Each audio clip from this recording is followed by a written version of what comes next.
Okay, we'll start with this. Per veteran boxing scribe Dan Raphael, sources, Women's Unified 130-pound champion Alicia Baumgardner's challenger on the April 17th MVP card at the Hulu Theater at MSG will be South Korea's Shin, who gave Caroline Dubois a tough fight in a majority decision loss for the WBC lightweight title last March. Those who have been following this channel long enough will be familiar with the name of Shin, who I've often described as a South Korean version of Delphine Persoon. In her heyday, in her prime, Shin and Delphine are cut from the same cloth. Both gutting, gritty, come forward, pressure fighters. For those not familiar with this fighter, the casual observer will have only really had one opportunity to have seen Shin in action anywhere near this region of the world in what was the Caroline Dubois fight some fights ago, back when Caroline was being promoted by Ben Shalom and Boxer on Sky. You will recall that Caroline Dubois' engine sort of gave out towards the tail end of that match, and things were getting precarious. They were getting hairy. Shin sports a professional record of 19 wins with 3 losses and 3 draws, 10 knockouts, having never been knocked out. In 25 professional bouts, the true value of this match may be lost on the casual observer, as initial reactions to the fight are lukewarm. I've already seen some reactions to the fight, and people are not impressed with this opponent choice. They expected more from Alicia, who sports a professional record of 17 wins with 1 loss and no draws, 7 knockouts, having never been knocked out in 18 professional bouts. Now, what people are saying, and what it seems they were hoping for, was a move upstairs to the lightweight division where Alicia could fight for another alphabet title against a champion like Stephanie Han, who is also promoted by MVP, or a champion in Elif Turan. These are not statements, they are observations. Some people have cooled on Alicia Baumgardner as a fighter ever since her second fight with Christina Linardatu because of the doping fiasco and because of who she's been fighting compared to her old buddy, Michaela Mayer. Since the loss to Alicia, Michaela's been in there with Natasha Jonas, with Sandy Ryan. Very soon she could be facing Clarissa Shields, while Alicia, to some people, is still fighting fighters that nobody knows. This is what I see people saying, that since the loss, Michaela's only gotten better, more ambitious. She's become a 3-weight world champion, where Alicia is still sitting pretty in the super featherweight division. What on earth is keeping her there? What's not immediately apparent is MVP seems to be building the fight between her and Caroline, because you will notice that Caroline Dubois is facing a common opponent with Alicia in Terry Harper, and Alicia is facing a common opponent with Caroline in Shin. Both fighters being promoted by MVP, I don't think it's a coincidence that they are both facing common opponents with each other in their next outings, that they are both headlining. Caroline is supposed to be headlining a show in the UK. Alicia is supposed to be headlining a show in the US. So if what the criticism is for Alicia is that she needs to face better fighters, perhaps she is about to beyond this fight. As far as this fight, don't get it in your head that Shin is a layup, because she's not. This could prove to be a difficult fight for Alicia Baumgardner. Their contrasting styles, the persistent pressure of a Shin versus the smooth boxing of an Alicia Baumgardner, and the fact that Alicia, in previous instances, has gassed out. You don't want to gas out with Shin. Caroline Dubois did, albeit very briefly, and you saw what happened. She started taking punishments. She started taking punches. This isn't actually a bad fight, so much as the critics have perhaps grown impatient with Alicia Baumgardner since so much time has passed since the Mayer fight. They're waiting for another big one. And this fight isn't necessarily that, but it is still a solid fight against a very, very solid fighter. So I'm not against it. I actually like the fight and what it could mean. Could mean Alicia's moving into a Caroline Dubois fight after that, and we'll talk more about it as the fight date approaches. And now it's time for another installment of what is fast becoming one of the more popular segments here on the channel, Ring IQ Hate Mail! Antonio Mosley's back with another long-winded comment. His continued beef with my saying that Keith Thurman doesn't have a Hall of Fame career, and unless something dramatic happens in what remains of it, he's likely not going to get in. And what seems to be the anchor for his argument, Argentine heavyweight Luis Angel Firpo, who got in 2 years ago in the old-timer category. Antonio Mosley said, so Ring IQ's defense for Luis Angel Firpo being a legitimate Hall of Famer is that he fought Jack Dempsey in the fight of the year, which was in 1923, and lost, and being the first Latin American heavyweight boxer to fight for the undisputed heavyweight title. Oh boy. So Tex Rickard putting Luis Angel Firpo in the position for a title due to beating two men, Jess Willard and Bill Brennan, which neither man was ever considered the best. Well, neither Mickey Ward or Arturo Gatti were considered the best in their era, but they both got in. Now, there are different ways to get into the International Boxing Hall of Fame. For some fighters, it's their body of work, their resume, and their career accolades. For others, their association with a major event, a major fight. Antonio Mosley continued, he then says, I'm tearing Luis Angel Firpo down to big up Thurman, even though I'm basing my opinion on actual experts who sat and watched Firpo's entire career from when he was in South America and the United States, where they literally criticized Tex Rickard for cherry-picking Luis to feed to Jack Dempsey. And you're still not making the case for Keith Thurman to be inducted into the Boxing Hall of Fame. You're not making a case for Keith, you're making a case against Luis. This guy calls me a Democrat, but protects Firp, who was literally a DEI hire. But wait, he had 82,000 people watching, even though it was Tex Rickard who played up Firpo's abilities, not Firpo actually proving his worth, since before meeting Rickard, he was facing... Still doing it.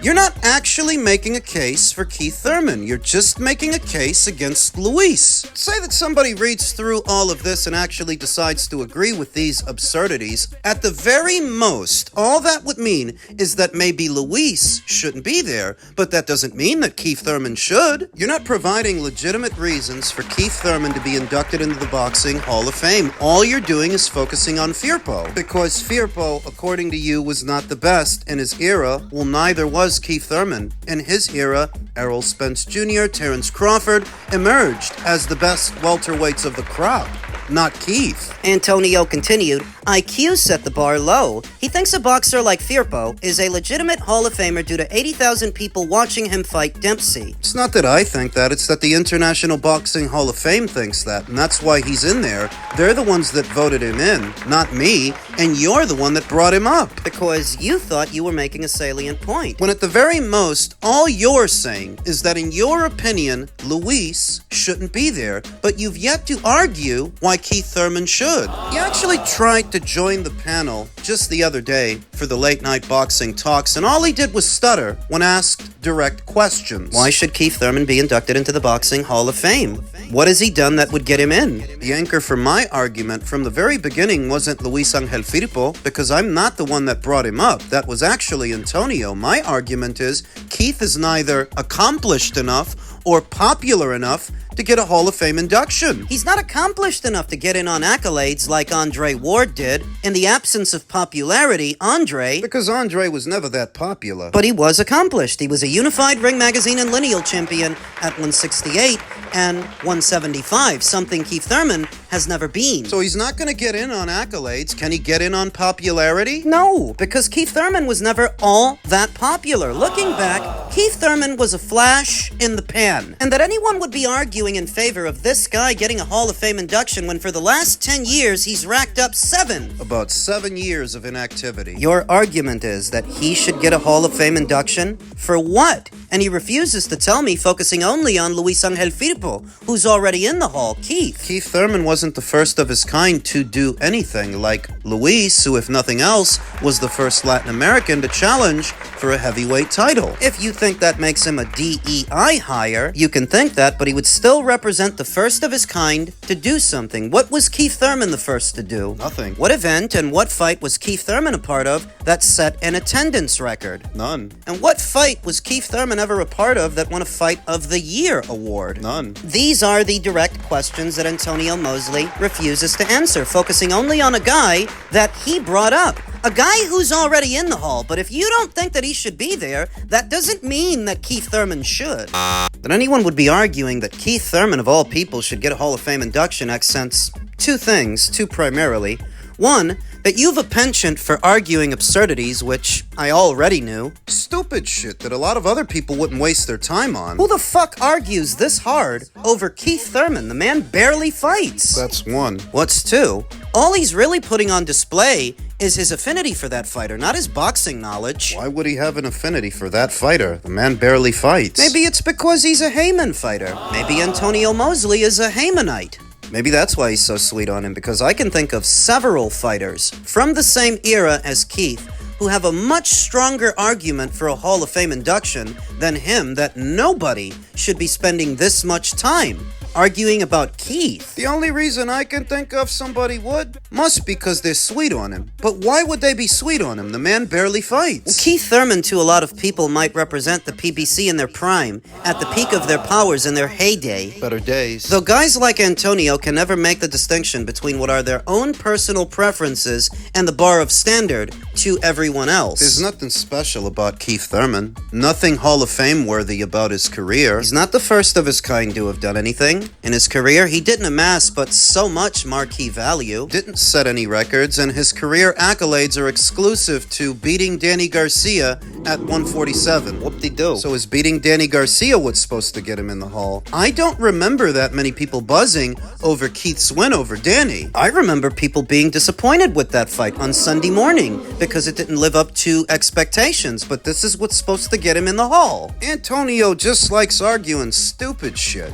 That's why this is not even the first time he's been a candidate on the Ring IQ Hate Mail. He thinks that because he's talking, he's saying something. Throwing factoids out because in his mind he thinks he's making salient points. This was not the first time, and this will not be the last, because for as much as he likes to criticize my perspectives, he's the one that keeps coming here. It's supposed to be a hot take that I don't think Keith Thurman has had a Hall of Fame career. Most people don't think he's had a Hall of Fame worthy career. Bringing up Luis Firpo isn't going to change that. Men's junior middleweight news: you may have heard late yesterday that Vergil Ortiz said his relationship with Goldenboy Promotions is done, even though the fight isn't. Battled to break away.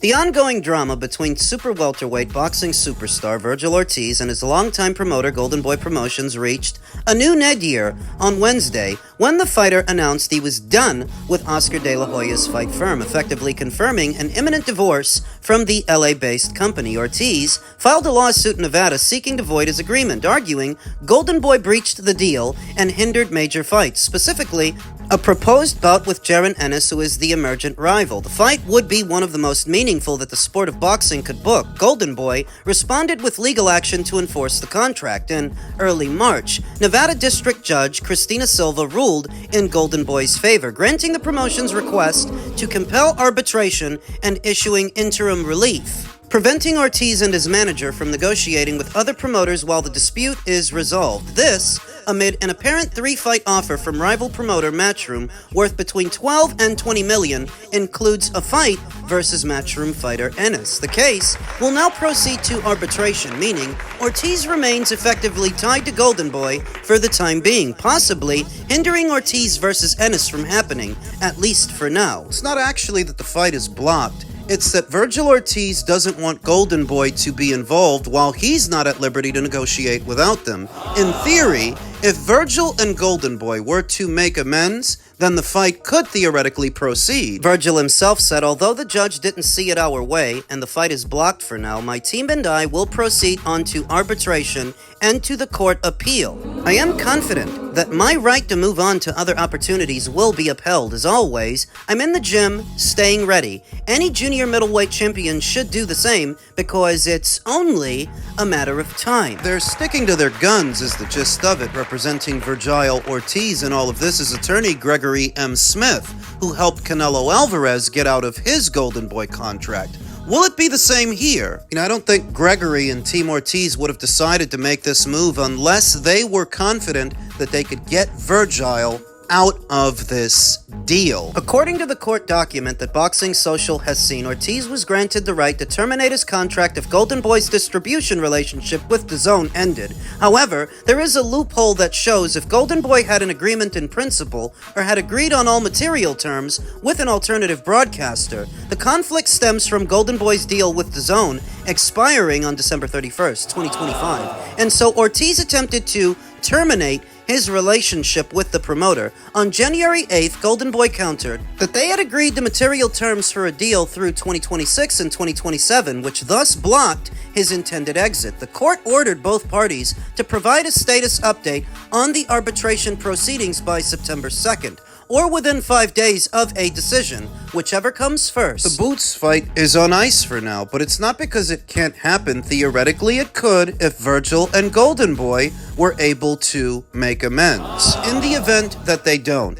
and this stretches all the way out there till September of this year, what's likely to happen is Boots is going to move on and fight somebody else because he can't wait 9 months into the calendar year for Vergil to be free. Because what if he isn't? Boots has got to fight, and I anticipate the fight that he might have, just based on proximity, is a fight with Josh Kelly. Boots is with Matchroom, Josh is with Matchroom, Josh has a title. What I envision is that Matchroom and DAZN jointly, in pursuit of major fights for what's supposed to be the DAZN Ultimate Tier, might approve Josh to get a big purse. Big enough to fight Boots voluntarily. Big enough that they would bill the fight between him and Boots as a pay-per-view to spruce up the DAZN Ultimate Tier. While Vergil sorts out this situation with Goldenboy, which could extend all the way out there till September. The crux of Vergil's argument is that Goldenboy is without a broadcast deal right now, which should free him up to leave. But Goldenboy Promotions inked some sort of broadcast deal with a smaller platform in Swerve. You have to wonder if they didn't do that deliberately to lock Vergil into his contract. Somebody else made that suggestion. It wasn't even me. That maybe that's why Goldenboy Promotions did that. In the absence of a new DAZN deal, we're about 3 months into the calendar year, and they still haven't ironed out a new one. What's tricky is DAZN are the ones who were pressuring Goldenboy to deliver this fight. Industry rumors suggested that Goldenboy's future on the platform hinged on whether or not they could deliver Ortiz versus Ennis, and they still haven't. So without that, do they get the extension from DAZN? I don't know. You know that Matchroom recently reached an extension with DAZN. They've already renewed, whereas Goldenboy is still in limbo, and it's still in the air. So is DAZN leveraging, giving Goldenboy a new deal on whether or not they can deliver this fight? Because it doesn't look like Goldenboy can. And if they can't, and September gets here without DAZN having renewed their partnership with Goldenboy, can Goldenboy hang on to Vergil? Can they hang on to him without DAZN? Really don't know. Next weekend, there's supposed to be another Goldenboy Promotions show airing on the platform, but this is in the absence of a renewed deal. We've heard no updates in regards to that, just the back and forth between Team Ortiz and Team Goldenboy. Outwardly, it looks like Vergil Ortiz is going to sit out for all of the spring and most of the summer while he deals with this, but whether or not he can get out of his Goldenboy Promotions contract, your guess is as good as mine.